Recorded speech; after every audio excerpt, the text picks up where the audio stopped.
Muito bom dia a todos, espero que estejam todos bem.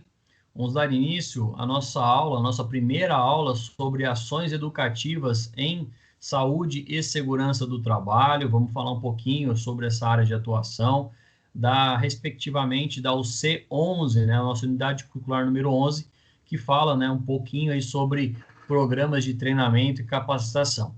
Eu me chamo Conrado, sou professor aqui do Senac Araraquara e também do canal Que Ensina Aprende no YouTube. Hoje vamos especificar, né, vamos atuar um pouquinho, né, vamos entender um pouquinho dessas ações educativas em segurança do trabalho. Lembrando você, né, que se porventura você estiver acompanhando nossas aulas em formato remoto, peço que você dê o like, né, inscreva-se no canal, dê o like, curtir, o joinha e ative o sininho de notificações também, caso você esteja assistindo essa aula pelo YouTube.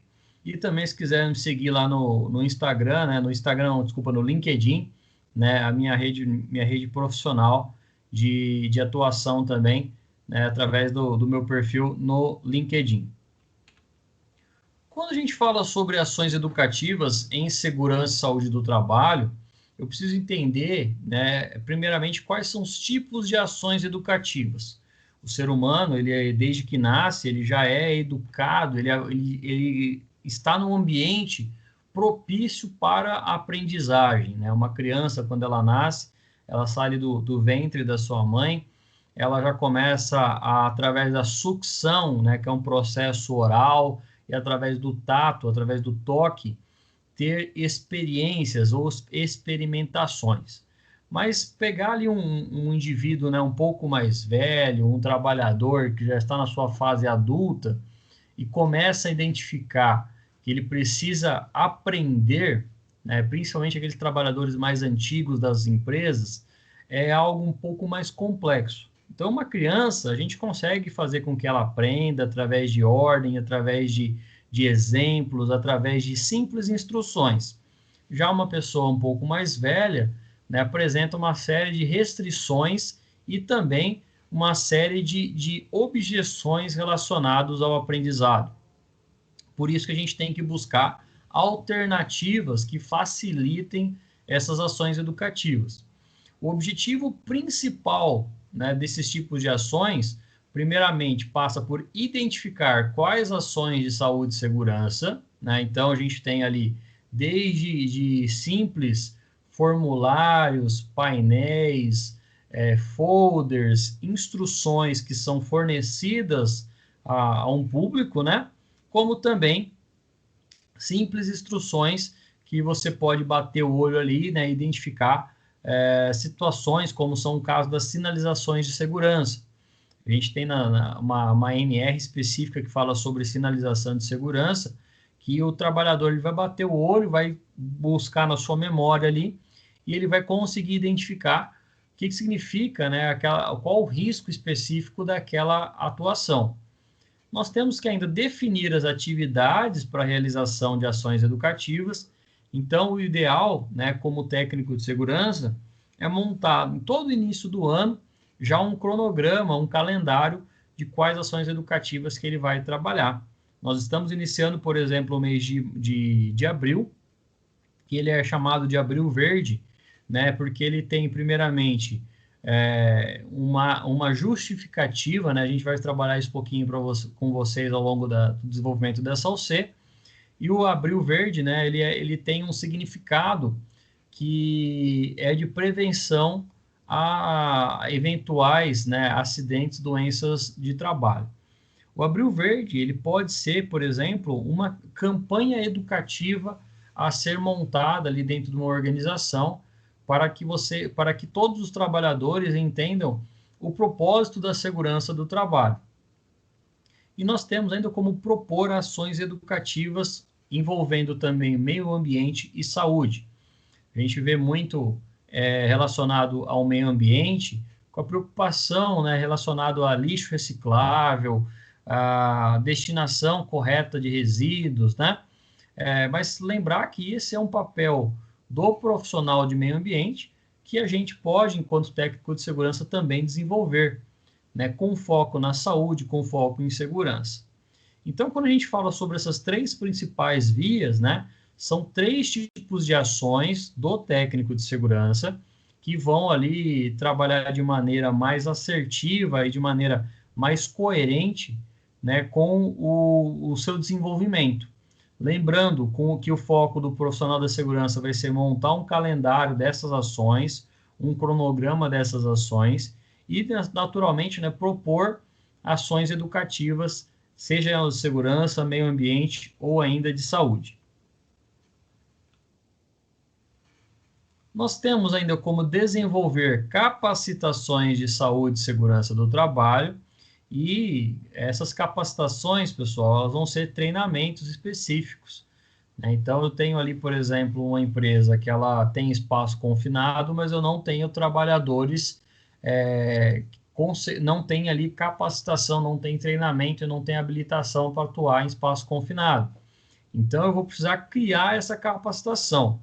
E também saber a diferença do que é treinamento, do que é capacitação, do que é habilitação. A gente vai ver isso ao longo dessa OC, mas a capacitação, ela, além de ser obrigatória, ela é um modo preventivo, né, de não ocorrer um acidente de trabalho.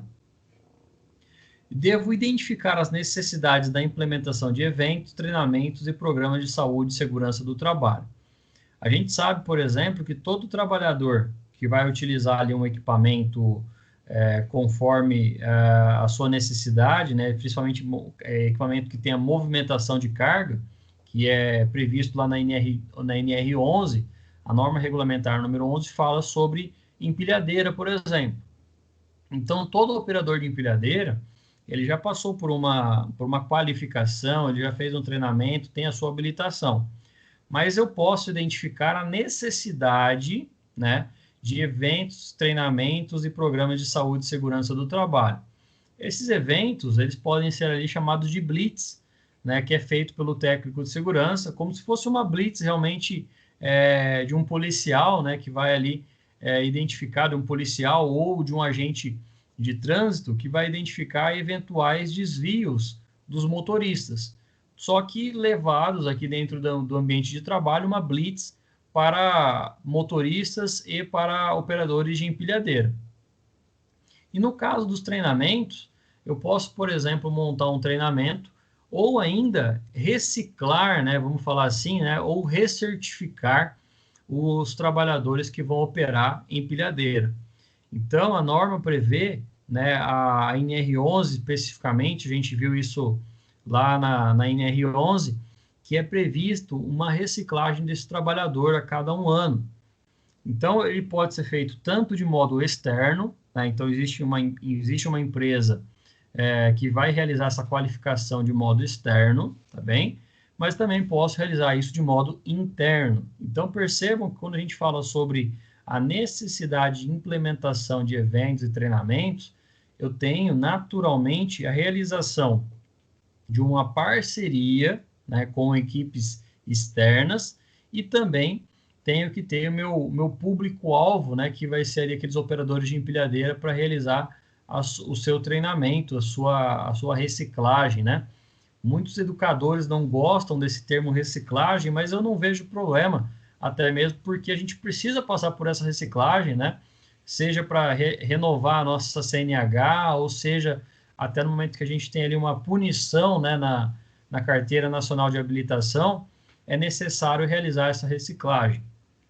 Então, quando a gente fala sobre treinamentos e programas de saúde e segurança do trabalho, eu já posso, por exemplo, né, buscar ali na nossa área de atuação uma forma de reciclar esses operadores, sejam eles internamente ou externamente, né?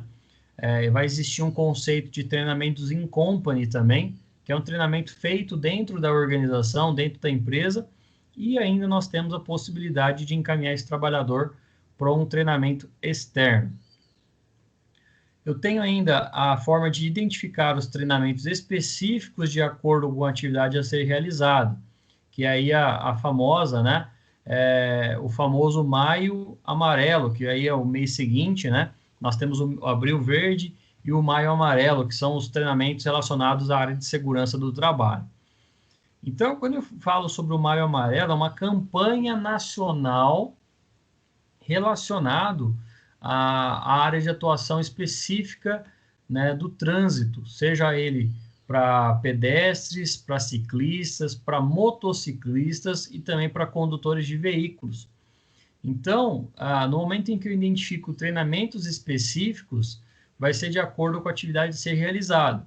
Então, vai englobar o operador de pilhadeira, vai englobar eventuais motoristas da empresa, né? E para isso é fundamental a nossa contribuição enquanto técnicos em segurança. Primeiramente, para fornecer subsídios e de maneira secundária, né, para colocar em prática essa realização. Pessoal, alguma dúvida até aqui? Algum questionamento? Não. Professor.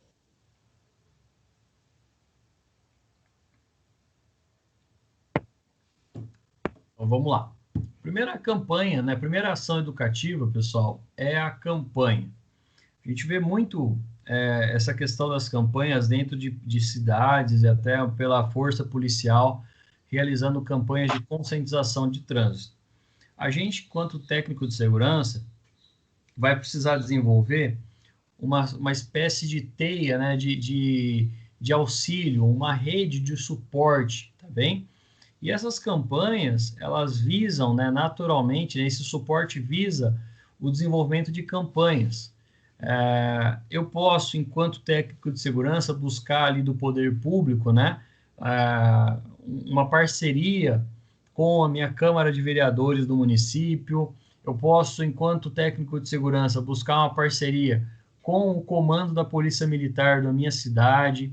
Eu posso buscar uma parceria com o agente de trânsito, caso eu tenha ali, né, uma polícia, né, ou agente de trânsito da minha cidade, né, uma ronda municipal, dependendo do município, para que eu consiga realizar campanhas de conscientização desses trabalhadores.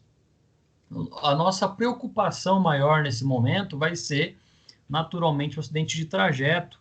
Afinal de contas, no momento em que o trabalhador sai da sua residência até a chegada na empresa, ele está ali sobre nossa responsabilidade. E também quando ele sai da empresa e procura ali o retorno para sua casa. Então, é comum, né, fazer essa parceria.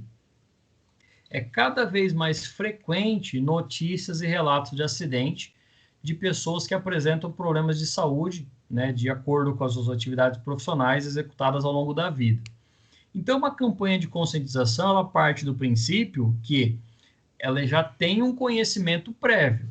Todo mundo sabe, né, que se for dirigir ali e mudar, né, uma rotina ou acelerar em excesso, ele pode ter punições, né? Então, essa campanha ela visa conscientizar o trabalhador, seja no trânsito ou seja ali, se porventura ele precisar desenvolver, né, a utilização de a utilização de moto, de carro, que ele pode se colocar em risco. E, naturalmente, essa campanha ela visa, o objetivo primário é conscientizar e trazer, né, na memória daquele trabalhador, porque ele já sabe, ele já conhece das leis de trânsito. Eu não vou ali dar um curso para ele, né, de formação de condutores. Ele já é formado, mas ele precisa ter a sua memória constantemente, né, estimulada ali para que ele tenha uma observação melhor em relação às normas de trânsito e também uma conscientização. Conscientizar, a gente vai falar um pouquinho mais à frente sobre isso, mas ela passa pela parte de comunicação, a parte oral, a parte visual e também a parte ali de gestual, né, que é basicamente quando a gente tem um técnico de segurança que dá esse treinamento englobando essa área, né? A gente fala sobre estabelecer rapport, estabelecer conexão, tá? Então, muito provavelmente, a gente vai entender um pouquinho isso mais na nossa área de atuação. Quando eu comunico quando eu dou exemplos, né, e naturalmente utilizo ali o meu gestual, e dependendo do meu tom de voz. Se você começa uma campanha de conscientização de acidentes de trânsito com uma oratória assim, pessoal, o acidente de trânsito ele é muito importante, porque a gente tem exemplos, né, de acidentes de trânsito. Se você começa com uma voz dessa, né, menos enfática, com uma voz mais aprisionada, vamos falar assim, né, com uma oratória mais baixa, não estou falando sobre volume vocal, estou falando sobre intensidade da voz, né? Se você tem essa conotação, essa forma de passar essa mensagem, dificilmente a pessoa vai conscientizar, vai colocar isso na cabeça, tá bem? Por isso que a gente vê nas campanhas, né, ou até nos agentes publicitários, nas propagandas, percebam que a tonalidade de voz ela muda constantemente. Depois da aula, se vocês ligarem a TV, vocês vão perceber, né, que qualquer propaganda na TV ela tem uma mudança constante de volume, né, seja na voz ou seja da música que está ali acompanhando aquela propaganda. Para isso é necessário, né, a gente levantar tanto pesquisas, né, ter ali resultados de pesquisas e verificar a proporção de pessoas que apresentam problemas de saúde relacionados às atividades profissionais. E aí a grande pergunta, né, de quem é a culpa? Se o trabalhador ele já é consciente, se o técnico de segurança faz o seu papel, que elabora campanhas, que realiza conscientização, mas mesmo assim, né, nós temos um número alarmante, um número alto de profissionais que sofrem acidentes, nós temos primeiramente um problema, né, que ele deve ser resolvido, mas o segundo problema não é procurar culpados, e sim determinar ali de quem é a culpa. Pode ser que a campanha não seja efetiva, tá? Isso vai acontecer muitas vezes, seja a gente vê muito isso no trânsito, né? Tem ali a placa de 70 km por hora na via expressa.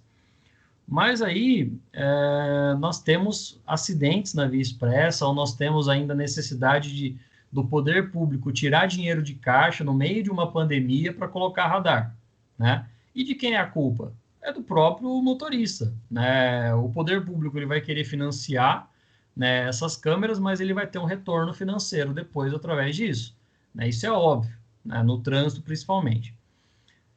Agora, a culpa está atrás de quem está segurando ali o volante ou ainda, né, a pessoa que está ali com a sua motocicleta, né, porque ele sabe que a via é até 70 km por hora, mas ele excede. Então, quando a gente fala sobre as campanhas, elas podem passar primeiramente por avisos, né, que através da placa de identificação, ela vai passar ali por uma conscientização dos trabalhadores, né, ou de quem vai fazer o uso das vias ali, da via expressa, principalmente aqui em Araraquara. Em último caso, a penalidade. O foco principal de todo e qualquer trânsito, né, de toda equipe de trânsito vai ser a educação. Quando ultrapassa essa barreira, vamos falar assim, é sinal que que a campanha não está sendo efetiva. E aí a gente tem que fazer, né, como o PDCA, voltar lá no início e identificar onde houve falha, né, no planejamento, na execução, no desenvolvimento ou nas ações. A culpa, ela reside exclusivamente na falha humana, né? Eu já comentei isso com vocês sobre falha humana, principalmente lá na disciplina de ergonomia. A falha humana, ela passa primeiramente no momento que a pessoa ela adquire uma experiência no trânsito e ela deixa de lado ali, né, os seus princípios morais, né? E depois que a pessoa sofre um acidente de trânsito, que ela põe a mão na consciência e lembra, eu corri um pouquinho demais, ou eu não fiz a manutenção específica no meu automóvel, na minha motocicleta. E o mesmo acontece dentro de empresa. Quando um trabalhador se acidenta e você vai fazer investigação de acidente, a tendência é que o trabalhador ele não estabeleça um diálogo, né, com olho no olho, porque primeiramente ele está com vergonha do acidente, principalmente se teve falha humana, tá? Ele não vai conseguir olhar para vocês nos olhos, ali o técnico de segurança não vai conseguir estabelecer uma comunicação com esse profissional que sofreu um acidente, principalmente se a falha foi dele, né, ou em algum momento ele deixou de cumprir os protocolos relacionados à segurança do trabalho. Aí uma perguntinha para vocês, né? Você já observou que as pessoas, né, usam meios de transportes para se deslocar ao trabalho e como elas executam suas tarefas diárias é meio que no automático, né? Se você pega ali o transporte público, né, ou pega um ônibus, é meio que automático, né? Você já sabe o valor do ônibus, você entra no ônibus, você já tem até um local que você tem preferência por sentar. Se você pega a sua moto, é meio que no automático também, né? Primeira semana que você comprou a moto, você vai, coloca o capacete, vai afivelar bonitinho o capacete, vai ligar a moto, né? Vai cumprir todos os protocolos relacionados à formação de condutores, e o mesmo acontece com o automóvel. Passou a primeira semana, né? Aquela sensação de, de de atender os protocolos, vamos falar assim, da formação, né?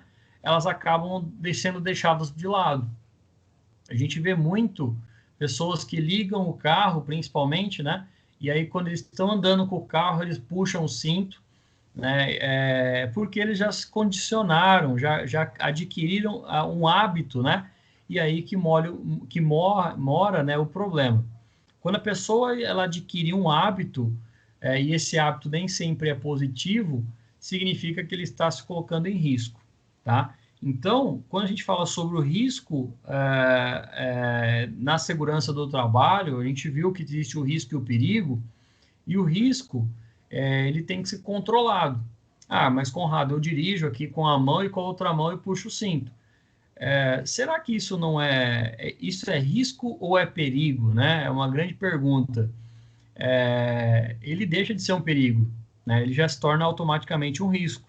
Perigo é se a pessoa estivesse dentro do carro, com o carro ligado, com o carro desligado e saísse ali, né, sem puxar o cinto.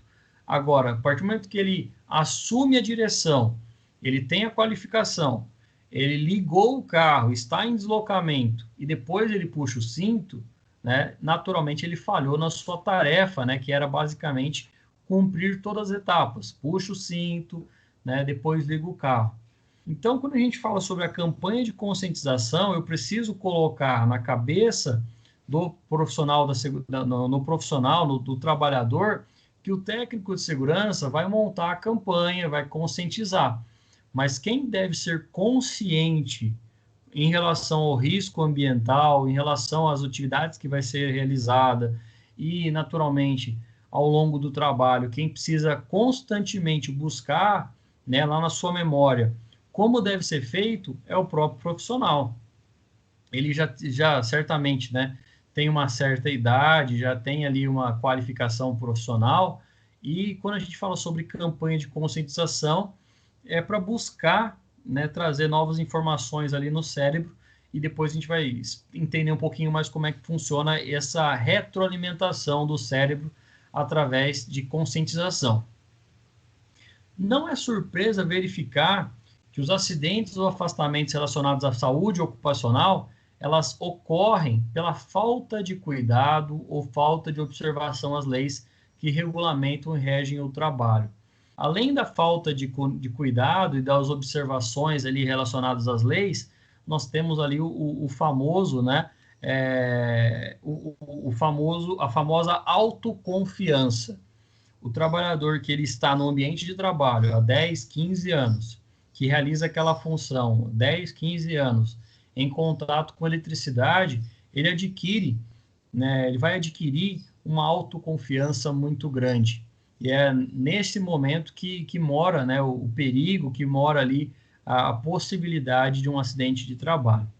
Então, no momento em que a gente identifica, né, a possibilidade de um afastamento ou de um acidente, eu preciso, né, lembrar que o acidente ele dá indícios, né?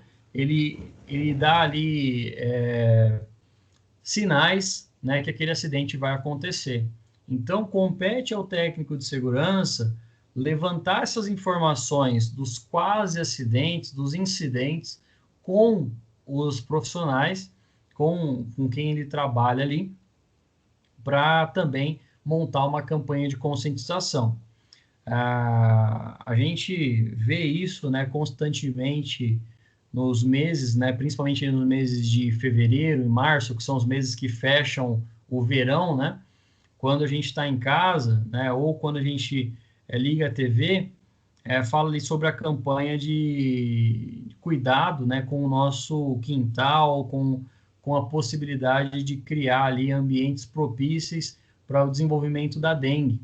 Né? Não adianta fazer isso nos meses de frio, não adianta fazer isso nos meses agora, né, que são os meses da primavera, né? Eu tenho que fazer isso sempre no verão, que é o momento que tem chuva, o momento que as pessoas estão em férias, né, estão em casa. Então, a campanha de conscientização para limpar ali o nosso terreno, limpar o nosso quintal, é uma forma que todo mundo já sabe, né, como se manifesta ou como o mosquito da dengue vai reagir, né? Mas eu preciso, enquanto profissional da segurança do trabalho, colocar isso na cabeça das pessoas que estão nas suas casas ou do próprio trabalhador no ambiente de trabalho, que aquele momento, né, ele pode ser crucial, né, até mesmo para uma eventual doença que vai surgir daqui 3, 4 meses. Né? Então, percebam que quando a gente fala sobre campanha, ele é um trabalho contínuo com um propósito muito bem elaborado. Pessoal, alguma dúvida até aqui? Algum questionamento? Não. Não. Então, beleza. Eu vou trazer alguns dados para vocês relacionado à nossa área de atuação. Eu sei que o acidente de trabalho é um evento que ele não é programado, ninguém gostaria que esse evento acontecesse. O acidente de trabalho, e nós temos dados alarmantes, eu vou falar aqui sobre números para vocês. O último registro que nós temos da Previdência Social em relação ao número de acidentes de trabalho no Brasil é de 2018. Nós não temos uma defasagem, né, 2019, 2020, 2021, mas de comum entendimento que houve, né, acidentes de trabalho aproximadamente aí de 755.980 acidentes de trabalho no Brasil. Porém, nós tivemos o registro, né, as CATs, a elaboração de CAT, em 551 mil eventos, né, 551.023 eventos. Porém, nós não tivemos o registro de CAT de 204.957 acidentes. Isso identifica, primeiramente, uma negligência dos profissionais da segurança do trabalho, né? Uma imprudência dos trabalhadores que sofreram um acidente, ou até uma negligência, né? Uma imperícia, vamos falar assim, dos profissionais. Então, isso é uma demonstração de falta de ações educativas e também um completo desvio, né, da área de atuação do profissional da segurança do trabalho. A gente aprende no curso que ocorreu o acidente, tem que ter o registro, independente se o acidente é com afastamento ou sem afastamento.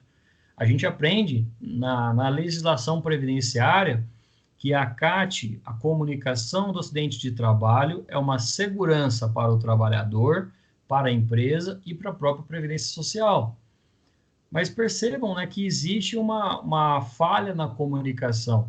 Né? Percebam que, por mais que todo técnico de segurança seja consciente e todo trabalhador deva saber do seu direito, né, que é ali comunicar o acidente de trabalho, nós temos aí praticamente, né, desde 2018, o último registro, mais de 204 mil falta, né, ou sem registro em acidente de trabalho. O que eu quero dizer com isso, pessoal? que apesar dos acidentes acontecerem, apesar das empresas saberem a sua obrigação, nós temos aí um público de 204.957 mil, né, acidentes de trabalho sem registro. Significa que são trabalhadores que não aprenderam com a sua falha, né, com a sua imprudência ou com a sua imperícia, e ainda, né, técnicos de segurança que foram negligentes na sua área de atuação. Apesar de tudo isso, né, nós temos números também relacionados a acidentes que são relacionados a 441.925 acidentes foram acidentes típicos, ou seja, houve acidente relacionado ao trabalho. E esses acidentes, eles vão ser apresentados, né, de acordo com outro registro que nós temos, mas apesar de tudo isso é de 2015, que os acidentes, eles são de dedos, pé, mão, joelho e ombro, né, de acordo com as partes aqui. Então, as 5 principais partes do corpo atingidas são dedos, pé e mão. Se eu fosse montar uma campanha de conscientização, meu foco não seria joelho e ombro, apesar de ser importante, mas eu seria voltado a dedos, pé e mão.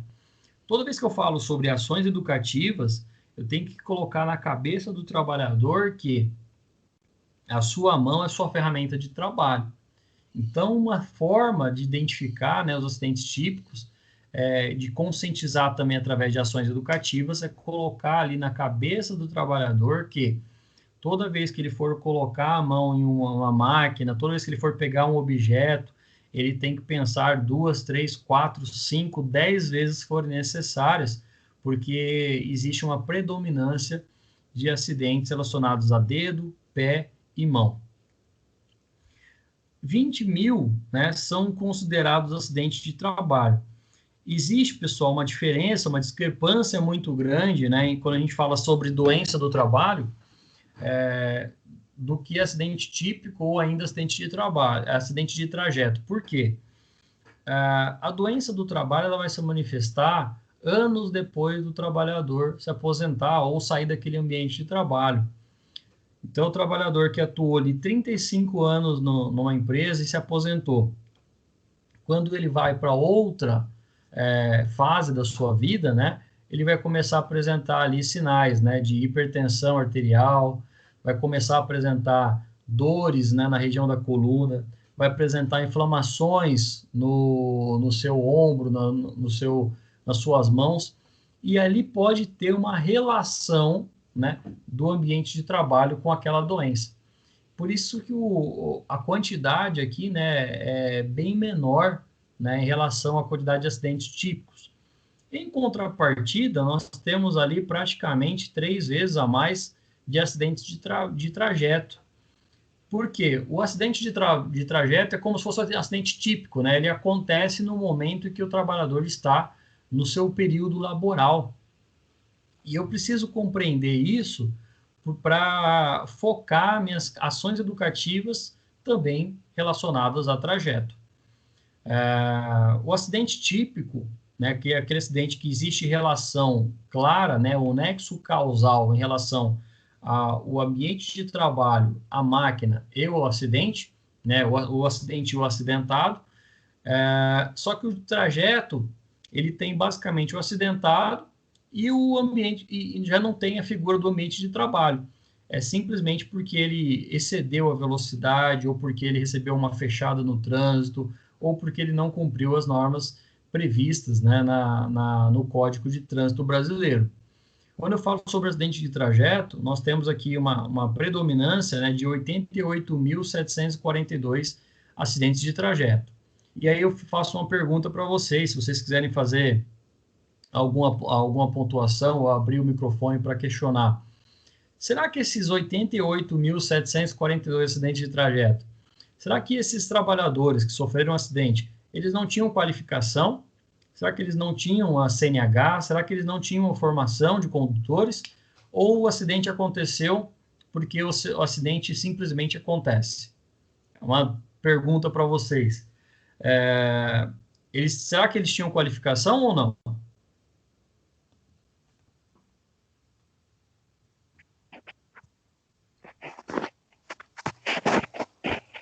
Poderiam até ter, professor, mas tem outros, tem autoconfiança também, né, que pesa muito aí. Pessoal, a questão da autoconfiança... Oi, pode terminar, Marcelo. Acho que é isso mesmo. O áudio ruim aqui. Não tem problema. Não tem problema. Acontece, não tem problema não. Pessoal, a questão da autoconfiança pode estar envolvida aqui nesses 88.742 casos. Então, quando a gente fala naturalmente de um acidente de trajeto, certamente todos ali, grande parte, né, 99%, deve ter a sua formação. A gente sabe que tem pessoas, inclusive, que assumem a responsabilidade do erro, né, de dirigir sem a devida qualificação. Mas certamente, né, desses 88 mil casos aqui, né, que a gente está vendo, que é um dado aí de 2015, leva-se em consideração a quantidade de acidentes de trabalho, tá, de acidentes de trajeto. Então, essa autoconfiança ou a imprudência, né, de assumir ali a responsabilidade de dirigir sem a devida qualificação. No Brasil, nós temos, em média, 410 mil acidentes de trabalho por ano, né, que podem, inclusive, matar ali cerca de 3 mil brasileiros e custam 32 bilhões ao país. Tá? Esses são dados de 2018 que eu estou trazendo para vocês. E quando eu falo sobre acidente de trabalho, pessoal, a falta maior, né, que o lugar onde faz falta, né, esse trabalhador é dentro de casa. Porque na empresa, quando o trabalhador sofre um acidente e morre, né, ou sofre um acidente de trabalho e fica afastado, vai passar ali o luto da empresa, né, mas ela vai fazer um processo seletivo e vai contratar um novo trabalhador, tá bem? Então, a gente se preocupa, né, naturalmente com a nossa área de atuação, que nós temos uma média muito alta, né, de trabalhadores, cerca de 3 mil trabalhadores aí que se acidentam por ano e morrem, tá bem? Então, será que esses trabalhadores nunca ouviram falar sobre segurança do trabalho? Será que essas empresas, elas não contratam técnicos de segurança? Será que essas empresas não investem em ações educativas? E aí é um número macabro que retratam, né, o descuido de boa parte das empresas e também, né, que os trabalhadores ali certamente não cumprem o seu efetivo papel, que é observar em primeiro lugar a segurança e, consequentemente, né, atuar ali de maneira assertiva no que diz respeito à segurança do trabalho. Verifica-se, né, que os acidentes eles ocorrem, né, basicamente por 3 motivos, né, que eu já falei para vocês aqui, que é a imprudência, negligência e imperícia. A gente já falou sobre isso em demais aulas, mas é bom a gente lembrar que a imprudência é no momento em que a pessoa ela assume a responsabilidade para si, tá? E negligencia, né, tira ali, né, vou até usar outro exemplo, que ele retira todo e qualquer aspecto relacionado à segurança. Então, no momento que o trabalhador ele é imprudente, é no momento que ele sobe numa escada, por exemplo, sem a devida autorização. Ele foi imprudente, ele subiu em altura, né, por mais que ele esteja numa escada, né, mas ele não teve a devida liberação para o trabalho. Agora, negligência é no momento que o trabalhador não usa a escada, tá? Mas ele pega ali uma cadeira e coloca uma cadeira em cima da mesa para subir. Ele sabe que ele não está utilizando o equipamento específico, mas ele assumiu a responsabilidade e fez uma gambiarra, vamos falar assim, para subir em altura. E aí, a partir do momento que a gente fala sobre a imperícia, é um trabalhador que tem a qualificação, que subiu na escada, mas esqueceu de colocar o cinto trava-queda. Então, ele foi imperito, né? Ele fez o seu trabalho sem a devida qualificação. Ele fez o trabalho com a qualificação, só que sem utilizar os recursos apropriados. Então, os acidentes, eles ocorrem ou são provocados pelo trabalhador, né? Então, pelo próprio trabalhador. No momento que eu falo sobre a imprudência, ele está buscando ali aquela autoconfiança, né? Não vai dar nada, não. Mas aí, no momento que ele sofre uma queda de 2 metros de altura, que teoricamente é baixo, ele pode levar ali, né, um acidente muito maior. No momento em que ele deixa, né, de utilizar qualquer equipamento, né, e monta, né, faz uma gambiarra ali, ele, além da autoconfiança, ele está criando um ambiente próprio para o acidente de trabalho, né, ele está regando, vamos falar assim, né, a gente sente o cheiro de um acidente. E a imperícia, a partir do momento que o trabalhador tem a conscientização, que eu acho que é o pior, né, ele conhece do ambiente, mas mesmo assim ele assume a responsabilidade de não utilizar os equipamentos apropriados. Toda empresa, né, ela tem realizado cada vez com mais frequência ações educativas em saúde e segurança do trabalho. As principais campanhas, elas estão voltadas sempre à educação e à sensibilização dos funcionários para transmitir conhecimento sobre segurança e saúde do trabalho. Quando a gente fala sobre campanha de conscientização, ela é muito amplo, né? Abre muito leque aí para a nossa área de atuação. Mas é importante todo e qualquer técnico de segurança conhecer que as ações educativas, elas partem primeiramente sobre educação e, na sequência, sensibilização. Eu posso conscientizar o trabalhador através de programas, né, específicos que estão previstos na NR, que é treinamento, que é qualificação, que é habilitação, que é a reciclagem. Isso é educação em segurança do trabalho. Agora, quando a gente parte para a sensibilização, pessoal, eu tenho tanto como vídeos, eu tenho como lembranças, né, placas de sinalização, a utilização, né, desses informativos, isso vai ser sensibilização. Ele já sabe, ele já conhece, mas ele precisa ser tocado, sensibilizado no que diz respeito à segurança e ações educativas em segurança.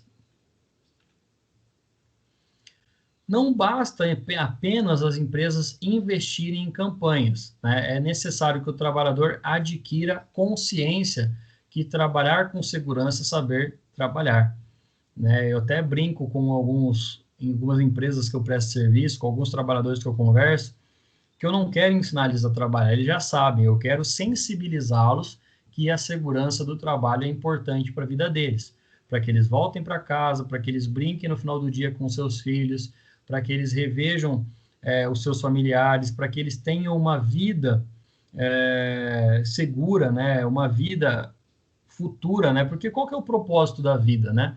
É uma grande pergunta, até meio filosófica aí. A gente nasce, a gente cresce, a gente tem a qualificação, a gente vai trabalhar, através do nosso trabalho a gente consegue o sustento, consegue voltar para casa, consegue comprar um imóvel para a gente morar ou até alugar esse imóvel, consegue fazendo dívidas ali para conseguir comprar as coisas parceladas, né, para nossa casa. E a gente tem um propósito depois que é curtir essa eventual, né, estabilidade, que é através de uma aposentadoria. E a gente sabe, né, que a gente nasce sem pedir e morre sem querer, né? A gente morre sem ter um propósito, a gente vai chegar no final da vida sem necessariamente saber o motivo, né, ou muito menos qual que é o dia que isso vai acontecer. Então, na segurança do trabalho, principalmente no ambiente de trabalho, a gente tem que reconhecer o risco e ficar o mais longe dele possível, ou se precisar interagir com esse risco, para que isso aconteça de modo consciente, né? Utilizar o equipamento de proteção adequado, saber e respeitar o risco, porque uma máquina ela não tem inteligência para determinar, né, o que é peça, o que é máquina ou o que é uma mão humana, tá? Então, a consciência, ela parte sempre do que o trabalhador, ele já sabe como trabalhar, mas ele tem que saber trabalhar com segurança.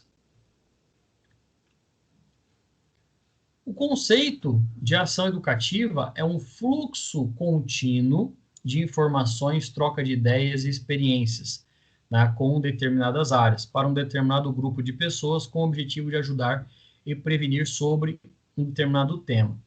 Quando eu falo sobre campanhas de ações educativas, geralmente a gente tem que entender que eu preciso me apoiar em outros profissionais, né, para que esse transmita experiências para um determinado grupo de pessoas. Vocês vão ouvir muito isso, né, que o técnico de segurança, ele acaba tendo uma conotação de um profissional de apoio, né? E, de fato, o técnico de segurança, ele é um profissional de apoio da empresa. Ele está ali por uma complementação, uma obrigação, né, de um item específico do SESMIT, né, que é previsto lá na NR4, que é a participação do técnico de segurança. E aí ele acaba sendo um profissional de apoio. Mas ele não vai dominar de áreas específicas, como, por exemplo, câncer de mama, câncer de próstata. Não é a nossa área de atuação. Mas aí a gente vai precisar se apoiar em outros profissionais da área médica ou, por exemplo, do patrulhamento, né, do município relacionado a trânsito. Então, a gente vai precisar desses apoios, dessa rede de contato, né, ou também chamada de networking, né, para que a gente consiga uma parceria com esses profissionais, para que esses façam, né, transmitam ali as suas experiências. Quando eu falo sobre essa participação, pessoal, essa parceria, é muito bom quando a gente consegue montar uma parceria, né, e ela começa a se repetir. Eu fui numa empresa em janeiro desse ano falar sobre segurança do trabalho, e eu já tinha ido lá 2 anos anteriores, né, falar sobre segurança do trabalho. Então, todo início de ano, essa empresa trabalha com conscientização. E vai chegar um momento que os próprios trabalhadores já me reconhecem, já sabem o que eu vou falar, o que eu vou fazer. E aí eu preciso mudar a minha área de atuação ou mudar o meu foco, né? Porque senão vai ficar a mesma palestra, né? Repetitiva, vamos falar assim, né? De troca de ideias e experiências. Então, muda o dia, muda o foco, muda o ambiente, né? Mas os trabalhadores, eles precisam ser sensibilizados com a segurança e saúde do trabalho. Eu estou mostrando para vocês aqui, né, um exemplo de um profissional, provavelmente um profissional da saúde, falando sobre qualidade de vida. O técnico de segurança, ele pode conhecer sobre qualidade de vida, mas nada melhor do que trazer alguém relacionado ao tema para trabalhar sobre sobre essa conscientização.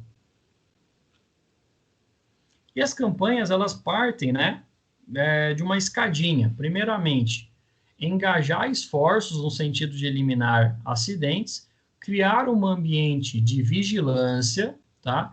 E reconhecer que as condições e as práticas podem desencadear um acidente. As campanhas, elas não vão eliminar o acidente. As campanhas, elas não são a área de atuação primária da segurança do trabalho, é uma área de atuação secundária. Primeiro é reconhecer o risco, eliminar o risco, neutralizar o risco. A partir disso, eu vou elaborar campanhas. E esse objetivo, ele pode ser divulgar conhecimentos e auxiliar na educação de segurança, visando a conscientização desses trabalhadores.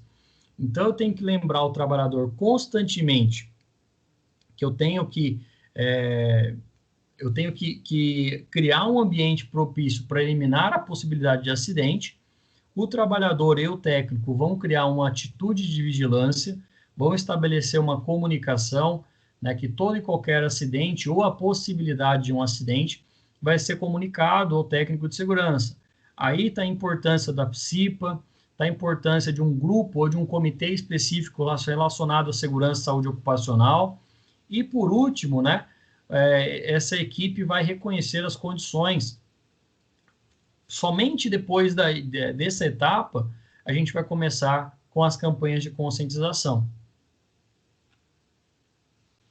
As campanhas de conscientização, nós temos alguns exemplos que eu vou citar aqui para vocês. O primeiro é a questão da utilização, né, da segurança como prevenção de acidente. Então, eu vou ter uma segurança específica, né, ou relacionado a acidente de espaço confinado, trabalho em altura, ou até o uso ali de equipamentos energizados.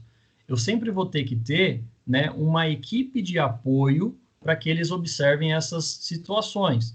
Pode ser a CIPA, pode ser o próprio técnico de segurança. eu vou ter uma campanha mais comum, né, que é previsto até mesmo lá na NR5, né, que fala sobre a CIPA, que é a Semana Interna de Prevenção de Acidentes de Trabalho.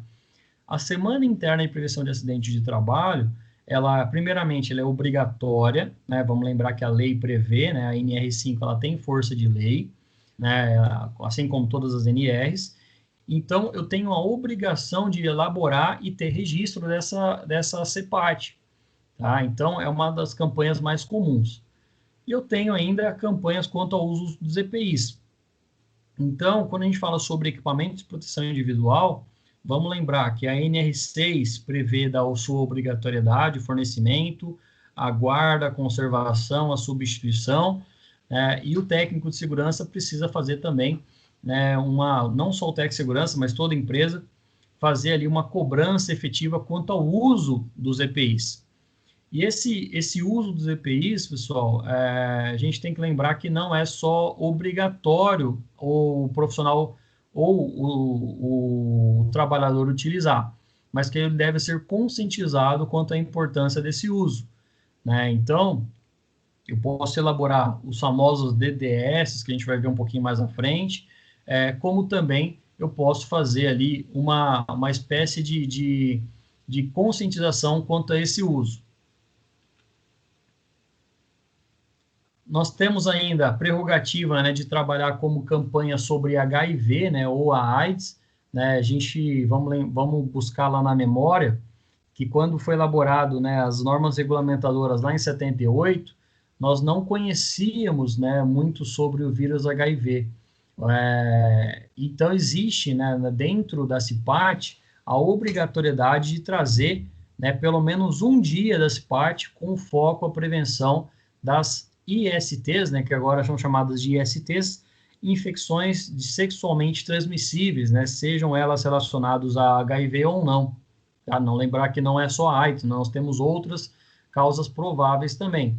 E os trabalhadores, principalmente por causa da sua idade, né, geralmente de 18 a 45 anos de idade, em tese, são sexualmente ativos, né, então eu preciso ter uma conscientização com esses trabalhadores. As campanhas anti-tabagismo das empresas, né, lembrando sempre a questão das doenças que podem ser provocadas pelo uso do cigarro, o cuidado no trânsito, tá? E a orientação e educação educativas, né, relacionados à segurança ou uso do cinto. Vamos lembrar novamente que em 78, né, nós tínhamos muito uma comparação de quem usava cinto de segurança é porque dirigia mal, né? Então tinha até aquela cobrança, né? Ó, coloca o cinto de segurança porque a pessoa que está dirigindo é recém-habilitada ou não sabe dirigir direito, né? Então, quando a gente fala sobre essa campanha de educação e conscientização, não é só pelo acidente de carro ou o acidente de trajeto em si, mas sim porque é uma obrigação, é uma lei, né? Então, a gente parte do princípio que se a pessoa não utilizar, ele vai ser punido em primeiro lugar, e se porventura sofrer um acidente, ele estará mais seguro. Então, essa campanha de orientação e ação educativa sobre o uso do cinto de segurança, principalmente no trânsito, né, no carro, né, porque na moto não tem como, e a gente já parte também sobre a utilização do capacete. Mas sobre a utilização e orientação relacionado ao uso do cinto de segurança, ela parte do princípio que o trabalhador que vai utilizar o seu carro precisa cumprir as normas de trânsito. E se porventura ele estiver fazendo o uso do cinto, ele estará mais seguro. Nós temos ainda campanhas relacionadas à hanseníase, né, que é uma espécie de doença relacionada a uma transmissão, né, de toque, né, ou em contato com pessoas que têm a hanseníase. Tá? Pessoal, não vou entrar muito nesse tema aqui, porque é um tema muito polêmico, até quando a gente fala sobre empresa, porque quem tem ou quem teve algum familiar com hanseníase não gosta de falar muito a respeito. Mas é uma espécie de doença dermal, né, uma doença da pele, que ela pode ser transmitida, tá? Muita gente faz equiparação com a lepra, tá? Vocês podem até procurar um pouquinho mais a respeito sobre isso. Nós temos ainda como utilizar a CIPAT ou a campanha de prevenção para implantar temas que foram levantados lá no PPRA. Então, no PPRA do ano anterior, eu posso, no ano seguinte, né, juntamente com o PCMSO, colocar em prática campanhas. Essas campanhas elas vão apresentar ali no plano de ação, tanto do PPRA como do PCMSO, como ser elaborada essa campanha de prevenção. Né? Vamos lembrar que o PPRA ele é sobre prevenção de riscos ambientais e o PCMSO vai trazer doenças, né, ou controle médico em saúde ocupacional. Então, campanha de conscientização de hipertensão arterial, diabetes, campanhas relacionadas a maior quantidade, né, de afastamentos relacionados ao trabalho, pode ser trabalhado também por um profissional de segurança. Ou ainda, né, a conscientização de doar sangue, que é uma forma de abastecer os hemocentros, né, o hemonúcleo da cidade onde está localizada aquela empresa. Sendo assim, pessoal, chegamos ao final de mais uma aula, né? Agradeço a todos que participaram dessa aula em formato remoto. Fico à disposição de vocês, se vocês tiverem alguma dúvida relacionada à nossa aula, né? E o questionamento que eu faço para vocês para a gente finalizar a nossa aula é a seguinte: se a campanha ela é de conscientização, o quão consciente um trabalhador precisa ser, né, no momento em que ele sofre um acidente de trabalho? Eu vou deixar essa reflexão aí para a gente responder na aula de amanhã. Meu muito obrigado, até breve e até a próxima aula.